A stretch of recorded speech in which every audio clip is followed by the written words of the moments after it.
एक सीट पर कांग्रेस दिखाई दे रही है। अमेठी की बात करें तो इस वक्त की बड़ी खबर आपको बता देते हैं, स्मृति ईरानी पीछे दिखाई दे रही हैं। देखिए, जो पहले राउंड का यहाँ पर रुझान सामने आया था, स्मृति ईरानी इसमें आगे थी।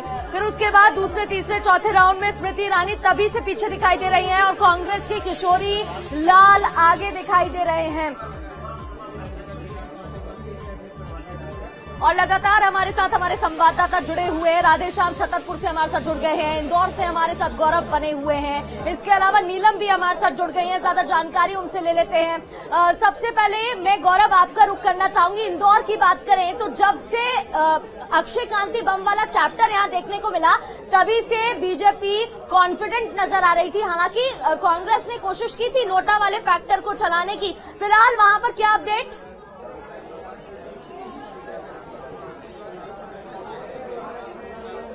देखिए, बिल्कुल लगातार यहाँ पर अभी मतगणना जारी है और जिस तरीके के अभी तक रुझान सामने आए हैं तो करीब 4 लाख से ज्यादा वोटों से जो शंकर लालवानी हैं वो आगे हैं और कहीं ना कहीं जीत की ओर बढ़ते जा रहे हैं, क्योंकि एक बहुत बड़ी लीड है उनके सामने और कोई भी प्रत्याशी उनके सामने नहीं है और जितने भी प्रत्याशी सब निर्दलीय हैं और एक प्रत्याशी जो बहुजन समाजवादी पार्टी से थे वो उनके सामने खड़े हुए थे, जिनको इंडिया गठबंधन के तहत समर्थन भी दिया गया था। लेकिन यहाँ पर नोटा पर वोट डालने की भी अपील लगातार कांग्रेस के माध्यम से की गई थी और नतीजा ये रहा कि लगभग 80,000 से ऊपर जो नोटा है वो यहाँ पर नोटा पर लोगों ने अपना बटन दबाया है। अब तक के जो आंकड़े आए हैं और जाहिर सी बात है कि अभी शुरुआती रुझान है, कुछ पेटियां खुली हुई है। जब तमाम विधानसभाओं की जो पेटियां हैं जब वो खुलेंगी उसके बाद ये साफ हो पाएगा कि कितने नोटा पर यहाँ पर वोट पड़े हैं। एक कोशिश यहाँ पे कांग्रेस की जरूर की गई थी, क्योंकि अगर एक प्रतिशत होता है नोटा का भी, अगर उससे ऊपर नोटा पर वोट दिया जाता है तो जो चुनाव होता है उस